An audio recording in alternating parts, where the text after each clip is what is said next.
Alright, so I'm doing a video on the life and times of Jesus the Messiah by Alfred Edersheim.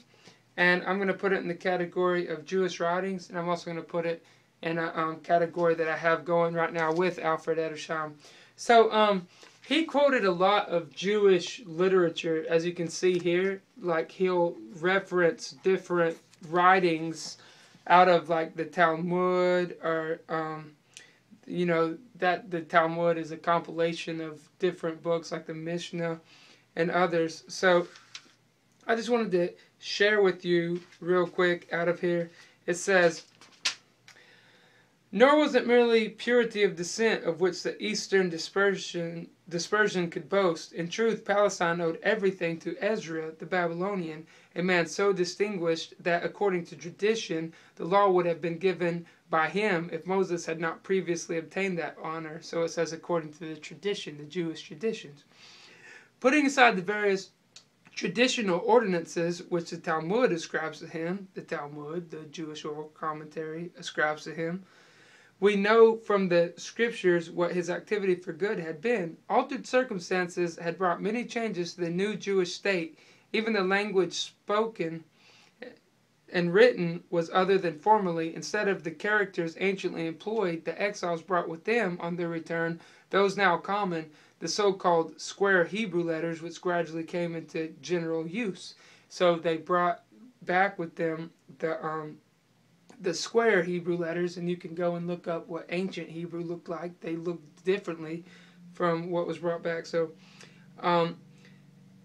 it says, "The language spoken by the Jews was no longer Hebrew, but Aramaean, both in Palestine and in Babylonia. In the former, the Western, in the latter, the Eastern dialect. In fact, the common people were ignorant of pure Hebrew, which henceforth became the language of the students and of the synagogue." So it would have been more of a specialty. You'd learn it like their colleges. So even there, a Methurgeman, or interpreter, had to be employed to translate into the vernacular the portions of scripture read in public services and the addresses delivered by the rabbis. So this is the rabbis, the synagogue worship. That it wasn't something that was created by God. It was something created by man. It was created by the rabbins when they were in their dispersion in these foreign lands.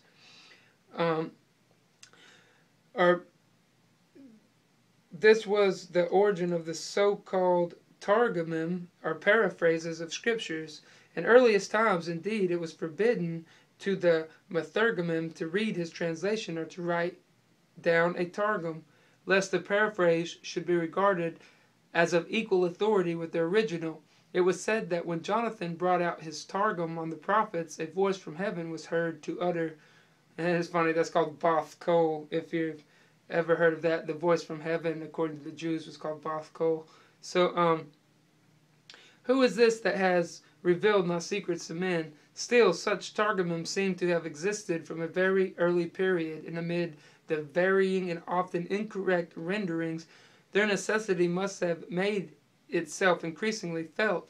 Accordingly, their use was authoritatively sanctioned before the end of the 2nd century after Christ. This is the origin of our two oldest extant Targumim, that of Onkelos, as it is called, on the Pentateuch, and that on the prophets, attributed to Jonathan the son of Uzziel. These names do not indeed accurately represent the authorship of the oldest Targumim, which may more correctly be regarded as later and authoritative recessions of what, in some form, had existed before. But although these works had their origin in Palestine, it is noteworthy that, in the form in which at present we possess them, they are the outcome of the schools of Babylon." So, I'll stop right there, and I'm going to make a part 2 to this. Alright, thanks for watching. I hope y'all watch the next part too. Alright, bye.